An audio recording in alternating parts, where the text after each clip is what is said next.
Well, I'm rather excited to watch Norwich City this weekend, and I'm sure you are too. Burnley, the opponents for the Canaries. Welcome back, everyone. Jack Reeve, Talk Norwich City, to talk you through Saturday's game against the Championship League leaders. This is going to be a really intriguing affair, and I'm thoroughly looking forward to it. First of all, before we get into the video, thank you so much for your support on our podcast with David Wagner. It was a really big opportunity for Chris and I hope that you enjoyed it. I hope that you learnt something from it. I hope it gave you an hour of entertainment. I was thoroughly impressed with David. I thought he carried himself incredibly well. I learnt lots about him. I feel really confident in the man that's kind of leading our charge, hopefully towards the Premier League. And it feels like we've got a man in there that we can trust long term and has the right philosophies and the right values. And I think that's what is incredibly important, being a football fan, and that's what we want from a Norwich City manager. So thank you for all of you that have watched it and have given us lovely feedback. If you haven't watched it, it's on the YouTube channel or it's on Spotify, Apple Podcasts, etc. Let me know what you think of it. You drop me a tweet at JackReeveTNC.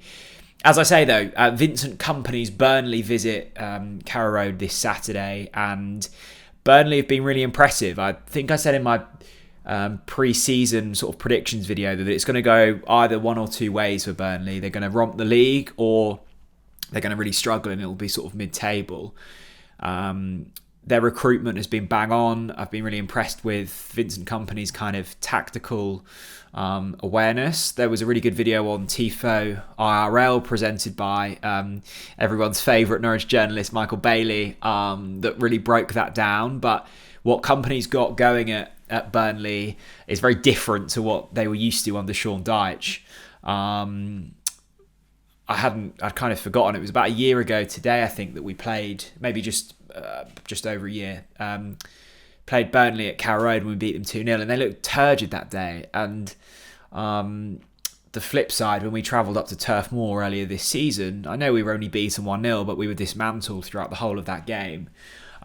Just really controlled performance. I think their recruitment's been really impressive, with a mix of Premier League loanees and kind of contacts that Vincent Kompany had from his playing career. And I like the look of them. I think they come into this week with a few injury concerns. And although they lead the league, that's a mouthful, there are certainly ways that teams can exploit them. And having watched them over the past couple of weeks, I wouldn't say they've been as dominant as they maybe have been during periods this season, but they've found that bit of quality to win football matches. And look, there will be spells like that during a league campaign, and Burnley have done really well to ride out those maybe slight dips in form. From a Norwich City perspective, though, things are looking bright. 8 goals in 2 league games. I think David Wagner described the game against Coventry as being a Wild West performance, and I think I'd agree with that. The pleasing thing for me, though, in that game was not only the attacking brilliance, but the way that he and his players managed to put that first half aside. And we'd gone 3-0 up, and then it was 3-2, and it was very chaotic. A couple of little tweaks tactically and a substitution, and it was all very much under control again. There was at no point really during that second half where I thought we were going to go on to drop points, and in the end Kieran Dowell wrapped it up. So that really pleased me, because so often under Dean Smith and previous Norwich City managers, there have been moments in games where you just go, can we just take hold of it and change something to kind of change course of direction? And it didn't ever feel like Dean Smith quite knew how to do that. And already in the short time he's been here, David Wagner seems to have got a grip with that. I'd also really like to thank our sponsors, Betmate, who are continuing to sponsor our preview content this season. They're running a pot, and they're also running a free pot this weekend. So you've got a couple of options. You can either pay £1 and have a guaranteed payout of £50. That's a prize pot. Or there's a freebie with slightly less in prize money, but you can give it a go that way, and it's risk kind of free in terms of finances.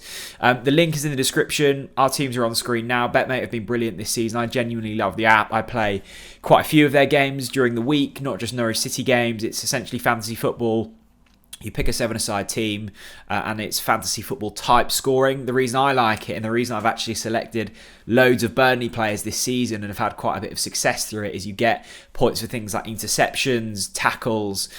So even if you don't have a player that scores or keeps a clean sheet, there's still good opportunity to score points. So check out Betmate. Links in the description. Use that link and you can get yourself some freebies on signing up as well. So I hope you enjoy that.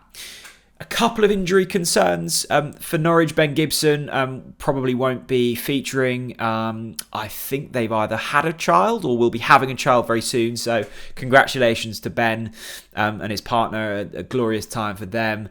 And it also looks that Angus Gunn will be out with a slight hip issue. So it will probably be Tim Krul that starts this one. And to be fair to Tim, there was noise around him returning to the team because I think Angus has been really good all season. But to be fair to him, he's come in and done really well. And we're quite lucky that we have that kind of luxury to be able to drop a brilliant goalkeeper in Angus Gunn and bring one in when it comes to Tim Krul. The thing that's really impressed me with this Norwich side is it feels like we've not only kind of reinvigorated certain players. I'm looking at Onel Hernandez, I'm looking at Kieran Dowell, and David Wagner talked about that on the podcast. But we're exploiting the strengths of the players we've already got. So I'm looking at Max Aarons. I thought he was average in the best possible sense. Like an average performance for Max Aarons is still fairly decent in the Championship. I feel like he's gone up a level under David Wagner.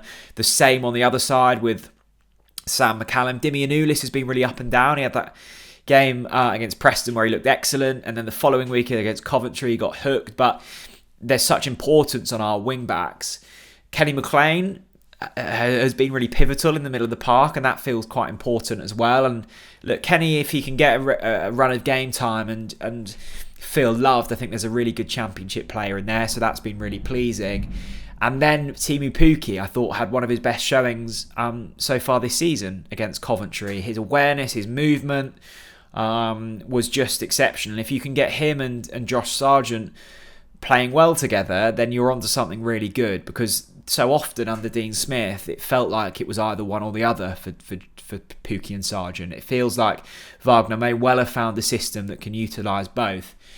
I go into this game really confident. I think Burnley have been brilliant this season. I think they're a cut above a lot of teams in this division, but I think there's room for them to be exploited. I think David Wagner will be really keen to do that. I think there's more than enough talent in this squad. I've seen enough in the performances against Preston and Coventry. I've seen a lot of different really pleasing attributes. The sense that he can control a game, the sense that we can go really chaotic on the attack, defensively really shored up against Preston in particular. So if you can combine all of those elements, I think you've got a really good chance. Now Burnley, look, it will be a proper test, and I think result is important, of course it is, but I'm looking to see if we can translate those performances against mid-table Championship sides into a side and in a game that, you know, Burnley will be in the Premier League next season. I've no doubt about that. So if we can replicate that here, then I think we're onto something good. I suspect it will be pretty much unchanged, barring maybe McCallum coming in for Yanulis from the off, something like that. But I like the format that David Wagner's found here early doors. Look, let me know. I know there's a lot of Burnley fans watching. Let me know how you guys have been facing this season and what you're expecting this weekend. And Norwich City fans, let me know what you're thinking. We've had a couple of weeks to stew on things, and there feels like there's an excitement in the air, which is really good because we've missed that this season. Thanks very much for watching, and I'll see you all again very soon. Bye-bye.